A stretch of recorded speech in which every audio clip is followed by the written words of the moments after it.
ஈரானிலிருந்து 2-3 வாரங்களில் வெளியேறுவோம் என்று அமெரிக்க அதிபர் ட்ரம்ப் அறிவித்துள்ளார். ஈரானில் ஆட்சி மாற்றத்தை நோக்கமாக கொண்டு கடந்த ஒரு மாதத்திற்கு முன்னர் ஆபரேஷன் எபிக் ஃபியூரி என்ற பெயரில் அமெரிக்கா ஈரான் மீது தாக்குதல் நடத்தியது.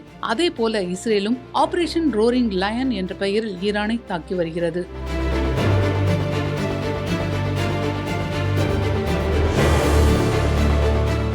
இந்த போரில் முதல் நாளிலேயே ஈரானில் பெரும் சேதங்கள் ஏற்பட்ட நிலையில் அந்நாட்டின் உச்சபட்ச தலைவராக இருந்த அயதுல்லா அலி கமேனி கொல்லப்பட்டார். இதைத் தொடர்ந்து இஸ்ரேல் மற்றும் அமெரிக்காவின் ராணுவ தளங்கள் மீதும் அமெரிக்காவின் ராணுவ தளங்கள் உள்ள மத்திய கிழக்கு நாடுகள் மீதும் ஈரான் தொடர் தாக்குதல்களை நடத்தி வருகிறது.